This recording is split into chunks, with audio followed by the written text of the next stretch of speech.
પ્રણામ વિદ્યાર્થી મિત્રો, આજે ધોરણ 12 વિષય અર્થશાસ્ત્ર અને અર્થશાસ્ત્ર વિષયની અંદર ચેપ્ટર નંબર 8 જેનું નામ હતું વિદ્યાર્થી મિત્રો ભારતમાં કૃષિ. તો વિદ્યાર્થી મિત્રો, આ જે ચેપ્ટર છે એ ચેપ્ટરની અંદર આજે આપણે મહત્વપૂર્ણ એવા પ્રશ્નની ચર્ચા કરવા જઈ રહ્યા છીએ અને એ પ્રશ્નનું નામ છે વિદ્યાર્થી મિત્રો કૃષિની નીચી ખેત ઉત્પાદકતા માટેના કારણો જણાવો. કૃષિની નીચી ખેત ઉત્પાદકતા માટેના કારણો જણાવો. વિદ્યાર્થી મિત્રો, આ જે પ્રશ્ન છે એ પ્રશ્ન તમારે 5 ગુણ માટે તમને પરીક્ષામાં પૂછાશે. ફરીથી એકવાર બોલું છું, કૃષિની નીચી ખેત ઉત્પાદકતા માટેના કારણો સમજાવો અથવા કારણો જણાવો. તો વિદ્યાર્થી મિત્રો, હવે આપણે શરૂઆત કરીએ એક નાનકડી પ્રસ્તાવનાથી. આની અંદર લખ્યું છે તે પ્રમાણે કે નીચી ખેત ઉત્પાદકતા માટેના મુખ્યત્વે 3 પરિબળો જવાબદાર છે. આપણા ભારત દેશની અંદર આપણા જે ખેડૂતો છે એ ખેડૂતો ખેતી કરે છે પણ તેમ છતાં પણ ઉત્પાદકતા કેમ નીચી રહે છે? તો એના પાછળના મુખ્યત્વે 3 કારણો છે અને એ 3 કારણોમાં સૌથી પહેલું કારણ છે સંસ્થાકીય પરિબળો, બીજું છે ટેકનોલોજીકલ પરિબળો અને ત્રીજું છે અન્ય પરિબળો. ફરી એકવાર, સંસ્થાકીય પરિબળો, ટેકનોલોજીકલ પરિબળો અને ત્રીજું છેલ્લું અન્ય પરિબળો. તો વિદ્યાર્થી મિત્રો, આ 3 પરિબળોને હવે આપણે વન બાય વન સવિસ્તર સમજવાનો પ્રયત્ન કરીએ. તો ચલો, સૌથી પહેલો મુદ્દો છે વિદ્યાર્થી મિત્રો સંસ્થાકીય પરિબળો. તો આપણને પ્રશ્ન થાય કે સંસ્થાકીય પરિબળો કોને કહેવાય? તો સંસ્થાકીય પરિબળોની પરીક્ષાની અંદર 1 ગુણમાં વ્યાખ્યા પૂછાય તો ખેતીના કાર્યના માળખાને અસર કરતા ભૌતિક, સામાજિક, આર્થિક અને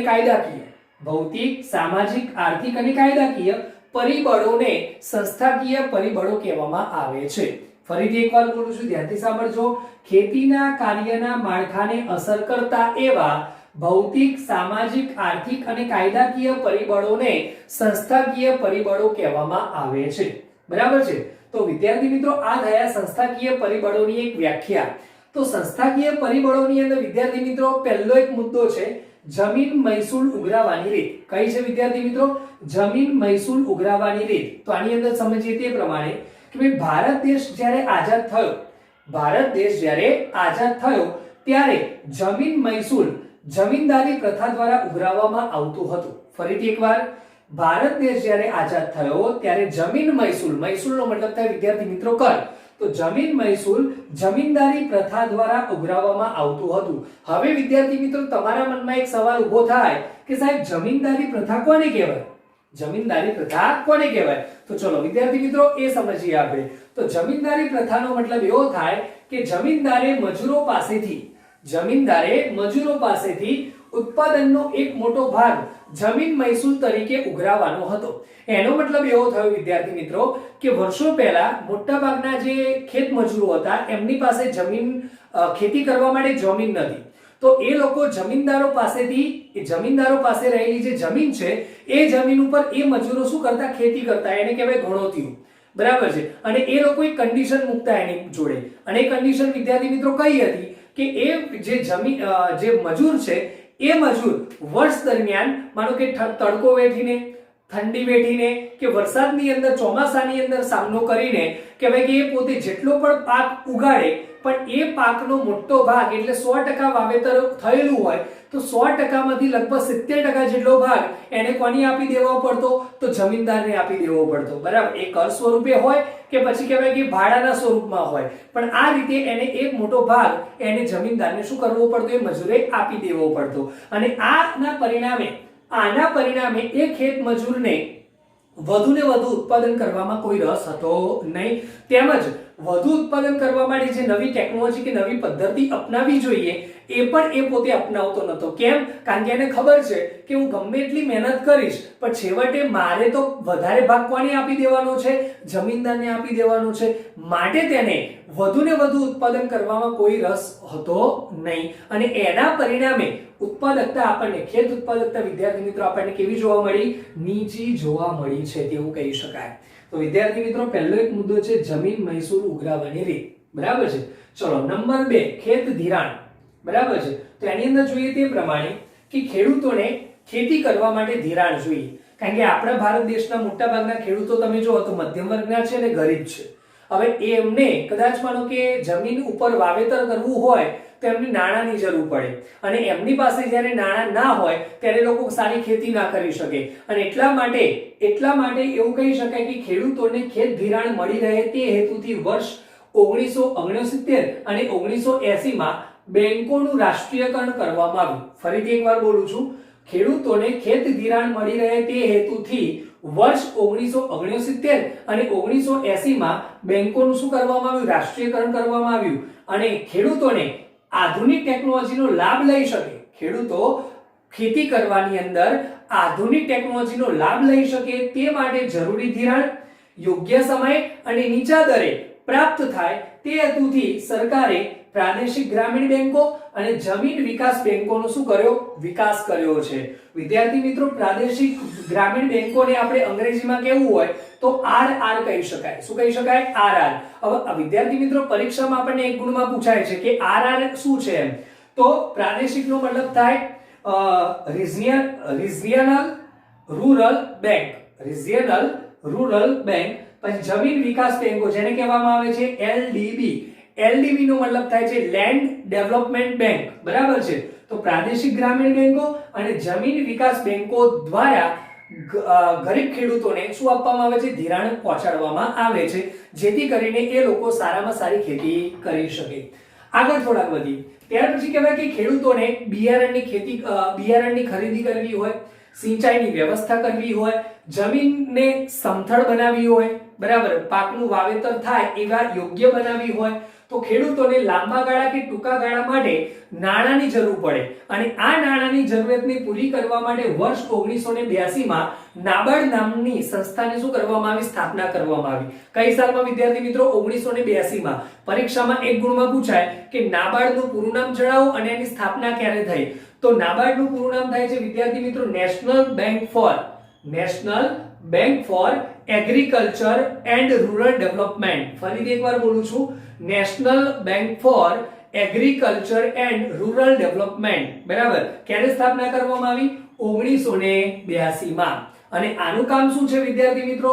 કે ગામડાના ગરીબ ખેડૂતોને બિયારણની ખરીદી કરવી હોય, સિંચાઈની વ્યવસ્થા કરી આપવી હોય, જમીનને સમથળ બનાવવી હોય, તો ખેડૂતોને લાંબા ગાળા કે ટૂંકા ગાળા માટેનું આ નાબાર્ડ નામની સંસ્થા શું આપે છે? ધિરાણ આપે છે.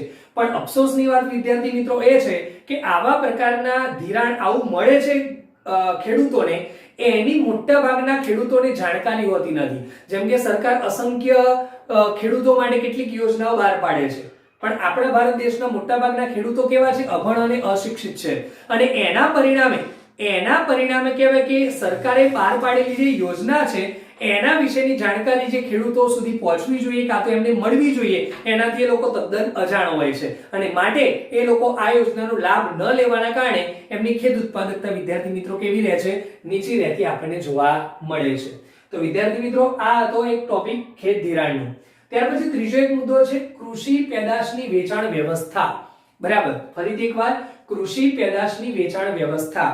હવે એવું કહેવાય કે આપણા ભારત દેશમાં મોટાભાગના ખેડૂતો ખેતી કરીને મબલક પાક લે છે. મબલકનો મતલબ થાય વધારે પાક લે છે, પણ એ પાક ગમે એટલો માનો કે સારો કે વધુ ઉત્પાદન ગમે એટલું સારું થાય, પણ તેમ છતાં જો એની વેચાણ વ્યવસ્થાની પ્રક્રિયા સારી ના હોય, વેચાણ વ્યવસ્થાની સારી વ્યવસ્થા ના હોય, તો કદાચ એ ખેડૂત જેટલા પૈસા જે કમાવો જોઈએ, નાણાં જે કમાવો જોઈએ એ કમાઈ શકતો નથી. તો વિદ્યાર્થી મિત્રો, એના વિશેની વાત કરવા જઈએ તો એવું કહી શકાય કે ભારતમાં ગ્રામ્ય વિસ્તારોમાં ખેત બજારને સાંકળતા રોડ રસ્તા અને વાહન વ્યવહારની પૂરતી સગવડ નથી. એનો મતલબ એ થયો કે કોઈ પણ ખેડૂત છે, એ ખેડૂતે પોતાની જમીન ઉપર માનો કે વાવેતર તો કરી દીધું છે, પાક પણ લઈ લીધો છે, પણ એ પાક લીધા પછી મીન્સ કે ખેતરેથી દુકાન સુધી એને વેચવા માટે લઈ જવું હોય તો એક તો રોડ રસ્તાની સગવડ નથી, વાહન વ્યવહારની સગવડ નથી, અને એના પરિણામે કહેવાય કે એને જે સારો ભાવ મળવો જોઈએ એ મળતો નથી. બરાબર. ચલો ત્યાર પછી આગળ થોડાક વધીએ. ખેડૂતોને પોતાના પાકનો ઊંચો ભાવ જોઈએ છે. શું જોઈએ છે? ઊંચો ભાવ, બરાબર. પણ મોટા ભાગના આપણા ભારત દેશના જે નાના ખેડૂતો છે, એ નાના ખેડૂતોને કહેવાય કે પોતાનો પાક જનરલી એવું બનતું હોય છે કે દાખલા તરીકે માનો કે પોતાના ખેતરમાં પાકેલો પાક જે છે એને ક્યાં પહોંચાડવો છે? દુકાનદાર સુધી પહોંચાડવો છે, બરાબર, કાં તો શહેરમાં પહોંચાડવો છે, પણ શહેર સુધી પહોંચાડવા માટે વાહન વ્યવહાર કે રોડ રસ્તાની સગવડ નથી, બરાબર. તો એવા સમયે એને એ નાના ખેડૂતને પોતાનો પાક કોને વેચી દેવો પડે છે? મોટા વેપારીઓને કે સંગ્રહખોરોને વેચી દેવો પડે છે.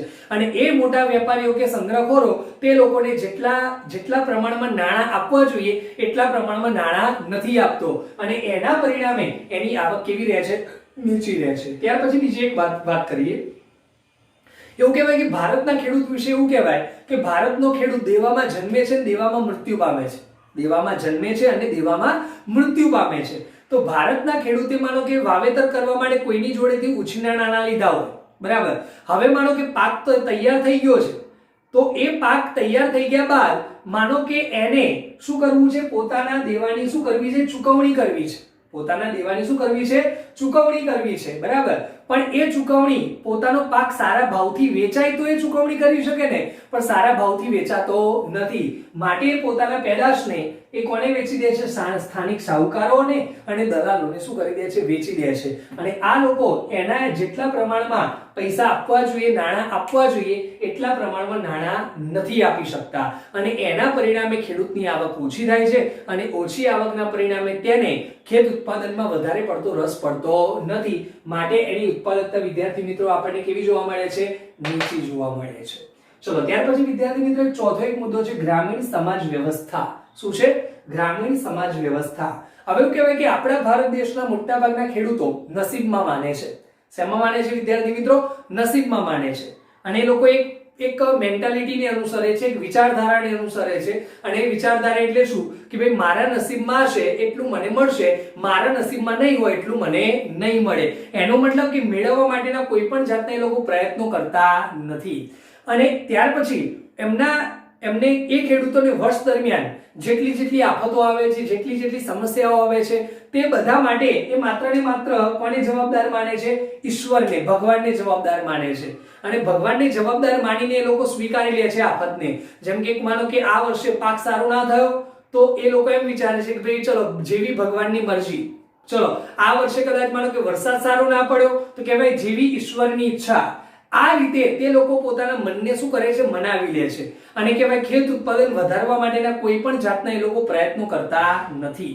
ચલો ત્યાર પછી એવું કહેવાય કે આપણા ભારત દેશના મોટા ભાગના ખેડૂતો અશિક્ષિત અને અભણ છે, માટે તેમનો ખેતીનો વિકાસ કઈ રીતે કરવો, ત્યાર પછી આવકમાં વૃદ્ધિ કેવી રીતે કરવી, ખેત ઉત્પાદન કઈ રીતે વધારવું, આવા કોઈ પણ જાતની આશા અપેક્ષાઓ એમની અંદર હોતી નથી, માટે તેઓ લોકો ખેત ઉત્પાદન વધારવા માટેના પ્રયત્નો વધુમાં વધુ કરતા નથી, માટે એમની ખેત ઉત્પાદકતા વિદ્યાર્થી મિત્રો કેવી જોવા મળે છે? નીચી જોવા મળે છે, બરાબર છે.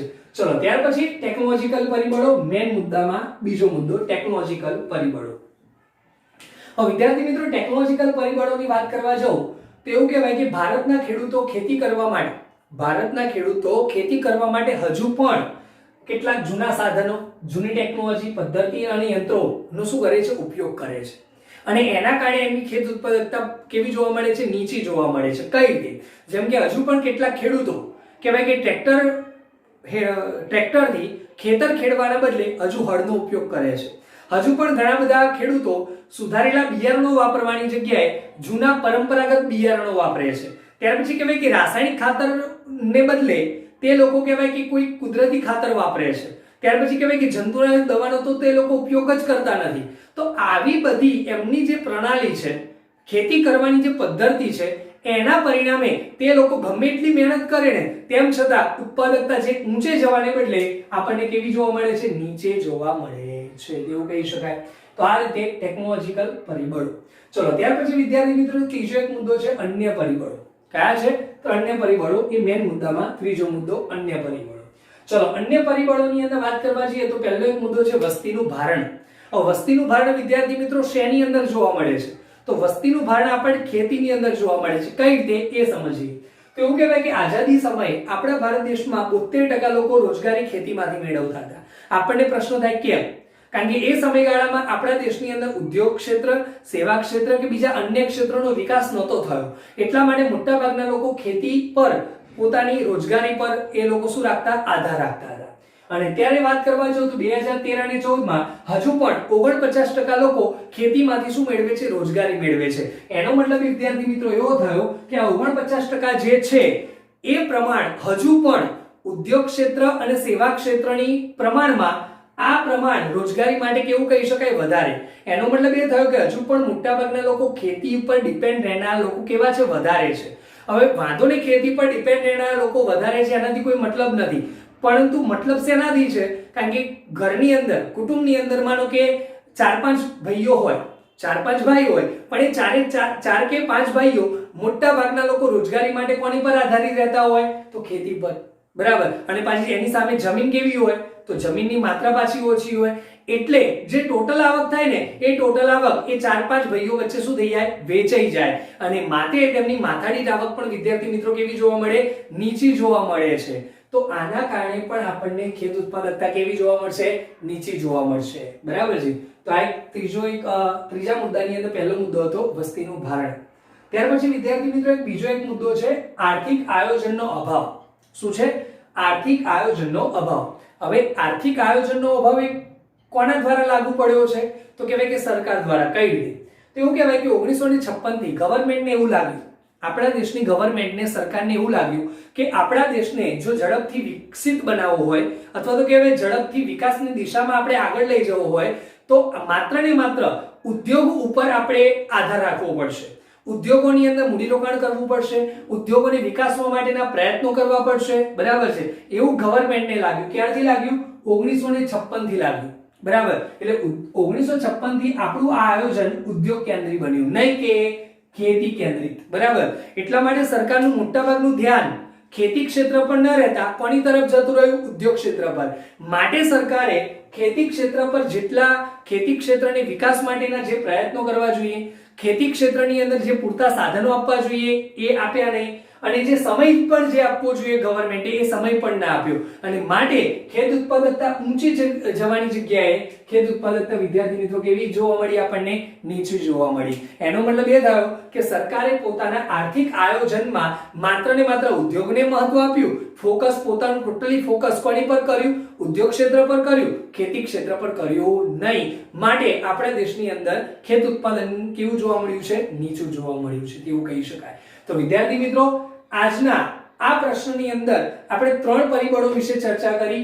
એક સંસ્થાકીય પરિબળો જે તમને પરીક્ષાની અંદર અલગથી 3 ગુણમાં પૂછાય, ટેકનોલોજીકલ પરિબળો અને અન્ય પરિબળો. અન્ય પરિબળો પણ તમને પરીક્ષામાં અલગથી 2 ગુણમાં પૂછાય. તો વિદ્યાર્થી મિત્રો આ પ્રશ્ન ખૂબ જ ઇમ્પોર્ટન્ટ છે, તમારા માટે મહત્વનો છે.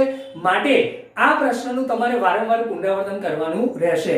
તેમ છતાં આની સાથે અમે પીડીએફ પણ સેન્ડ કરીએ છીએ, તો પીડીએફ ના મારફતે પણ આ પ્રશ્નને તમે વધારે રિવિઝન કરી શકશો. તો આજનો દિવસ તમારા બધા માટે શુભદાયી નીવડે તે સાથે અસ્તુ. પ્રણામ.